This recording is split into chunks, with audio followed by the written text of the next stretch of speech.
किसी भाई ने आज पूछा है, ध्यान में डरावना दृश्य दिखाई पड़ता है। ऐसी हालत में डर लगता है, ध्यान बीच में ही टूट जाता है, क्या करें? आइए आज इसी विषय पर विचार करते हैं। आप लोग जब भी सत्संग में आते हैं तो ध्यान की विधि जब आप लोगों को सिखाई जाती है तो उस समय सबसे पहले यह बताया जाता है कि आप ध्यान के लिए जब भी बैठें तो सीधा बैठें। साथ ही साथ अपने आंखों को हल्का सा बंद कर लें। आंखों को जोर देकर के बंद करने की बात नहीं कही जाती है। कहा जाता है कि हल्का सा बंद कर लें। आंखों पर कोई जोड़ ना हो, आंखों के ऊपर कोई दबाव ना हो, जोड़ ना पड़े। दरअसल हमारी जो ये आंखें हैं ना, एक प्रकार से कैमरा है। हमारा मन इन आंखों पर आकर के खेलते रहता है। जब भी उसे कोई दृश्य दिखाई पड़ता है तुरंत क्लिक कर देता है, यानी उस दृश्य का वो आंखों के द्वारा फोटो खींच लेता है। फोटो अच्छा है या बुरा है, दृश्य अच्छा है या बुरा है, उसे इससे कोई मतलब नहीं है। बस उसका स्वभाव है, आंखों के सामने जो भी दृश्य आया तुरंत क्लिक कर दिया, यानी उसका फोटो खींच लिया। इस तरह से आप समझ सकते हैं कि दिन में वो कितना फोटो खींचता होगा। हजारों लाखों फोटो वो खींचता है। अब ये फोटो जमा कहां करता है? तो हमारे अंदर में चित्त के रूप में एक नोटिस बोर्ड है। मन आंखों के द्वारा जितने भी फोटो खींचे गए हैं, चाहे वो किसी की तस्वीर हो, चाहे कोई दृश्य हो, सभी फोटो को ले जाकर के उसी नोटिस बोर्ड पर चिपकाते रहता है। अब इस तरह से एक फोटो के ऊपर दूसरा फोटो, दूसरे फोटो के ऊपर तीसरा फोटो, तीसरे फोटो के ऊपर चौथा फोटो, इस तरह से हजारों लाखों फोटो का लेयर बन चुका है। जन्मों जन्मों के तस्वीर का, जन्मों जन्मों के फोटो का लेयर बना हुआ है। अब ऐसी हालत में किसी फोटो का सर दिखाई दे रहा है तो शरीर दिखाई नहीं दे रहा है, किसी का हाथ दिखाई दे रहा है तो पैर दिखाई नहीं दे रहा है, किसी का नाक दिखाई दे रहा है तो शरीर दिखाई नहीं दे रहा है, किसी का हाथ दिखाई दे रहा है तो पैर दिखाई नहीं दे रहा है। सारे के सारे फोटो विकृत अवस्था में पड़े हुए हैं।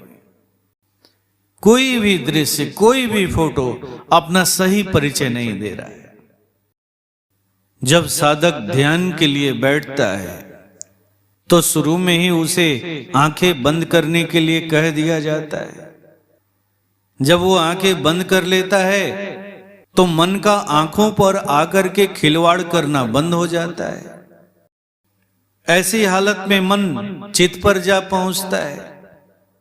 अब चित्त के ऊपर में उसने जितने भी फोटो चिपकाए थे उन सभी फोटो के साथ खेलना शुरू कर देता है। ध्यान की वजह से जैसे ही मन थोड़ा सा एकाग्र होता है वो सारी तस्वीरें जागृत हो उठती।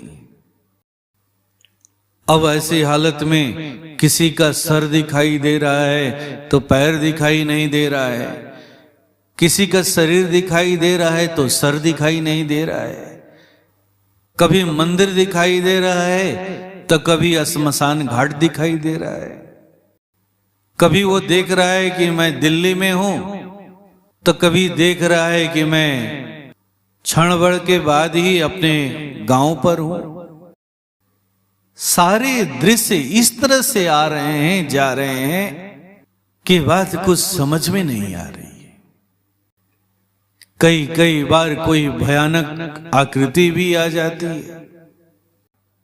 ये सारी की सारी आकृतियां वही हैं जिसे हमारे मन में इन आंखों के द्वारा कभी खींचा है और उसे चित्त के ऊपर में ले जाकर के इकट्ठा किया है। जब साधक ऐसे दृश्यों को दिखता है तो डर जाता है। यही सबसे प्रमुख कारण है ध्यान के समय में कभी कभी डरावने दृश्यों का आ जाना। हमने अपने कान के द्वारा भी बहुत सी आवाजें सुनी है। अनंत काल से हम सुनते चले आ रहे हैं, जन्मों जन्मों से सुनते चले आ रहे हैं। वो सारी आवाजें भी वहां जमा है, इकट्ठा है। कभी कभी ये आवाजें भी हमारे सामने आकर के प्रकट हो जाती है। और जब साधक ध्यान की अवस्था में इन आवाजों को, इन ध्वनियों को सुनता है तो कुछ ध्वनियां उसे आकर्षित भी करती हैं और कुछ ध्वनियां उसे परेशान भी करती हैं। इसके अलावा भी ध्यान के समय में डरने का और भी कुछ प्रमुख कारण है। जैसे जब शरीर का सूक्ष्मीकरण होने लगता है तो उस समय भी अक्सर साधक गण डर जाते हैं। ऐसे समय में होता क्या है, तो सूक्ष्म शरीर स्थूल शरीर से काफी हल्का है। जब आपका सूक्ष्म शरीर स्थूल शरीर से बाहर निकलता है तो ऐसी हालत में भी बहुत सारे साधक डर जाते हैं। कई साधक तो मृत्यु भय का अनुभव करते हैं। उन्हें लगता है कि मेरा शरीर छूट रहा है। परम पूज्य गुरु महाराज साहब कहते हैं कि ऐसे समय में गुरु का साथ होना परम आवश्यक है। यही कारण है कि बार बार साधकों को समझाया जाता है, आप जब भी ध्यान करें तो अपने गुरु के आलोक में ध्यान करें। नए साधकों से भी कहा जाता है कि आप जब भी ध्यान सीखें तो किसी न किसी समर्थ गुरु से सीखें, किसी न किसी समर्थ गुरु के आलोक में ही ध्यान करें। कई बार साधक शुरू के दिनों में अपने शरीर को छोड़ करके इतना आगे निकल जाते हैं कि लौटने का रास्ता ही भूल जाते हैं। इधर घर वाले समझते हैं कि शरीर में कोई प्राण नहीं है, उसकी मृत्यु हो चुकी है, और शरीर को ले जाकर के नष्ट कर देते हैं, जला देते हैं, दफन कर देते हैं। अगर ऐसे साधक के जीवन में कोई गुरु है तो गुरु कभी भी ऐसी अवस्था को उत्पन्न होने नहीं देता है। साधक के साथ हर पल हर क्षण साए की तरह रहता है, उसकी देखभाल करते रहता है, उसका मार्गदर्शन करते रहता है। जब तक साधक अपने शरीर को छोड़ करके अन्य लोकों में पूरी तरह से भ्रमण करना सीख नहीं लेता है और पुनः अपने शरीर में प्रवेश करने में पारंगत नहीं हो जाता है, तब तक गुरु उसके साथ साए की तरह रहता है, उसकी देखभाल करते रहता है। शुरुआती दौर में भी जब कोई साधक ध्यान करता है और गुरु के आलोक में ध्यान करता है, गुरु के देखरेख में ध्यान करता है, तो गुरु शुरू में ही उसके चित्त के ऊपर में पर्दा डाल देता है।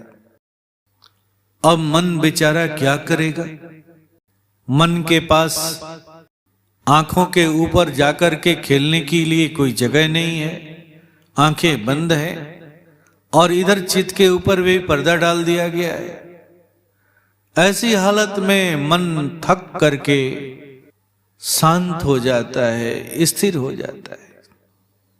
साधक बड़ी आसानी के साथ ध्यान की गहरी अवस्था में प्रवेश कर जाता है। इसीलिए मैं उस साधक भाई से जरूर कहूंगा कि आप ध्यान में जो कुछ भी दृश्य देखते हैं या कोई आवाज सुनते हैं तो उसे डरने की जरूरत नहीं है। ये सारी की सारी चीजें बीच की चीजें हैं।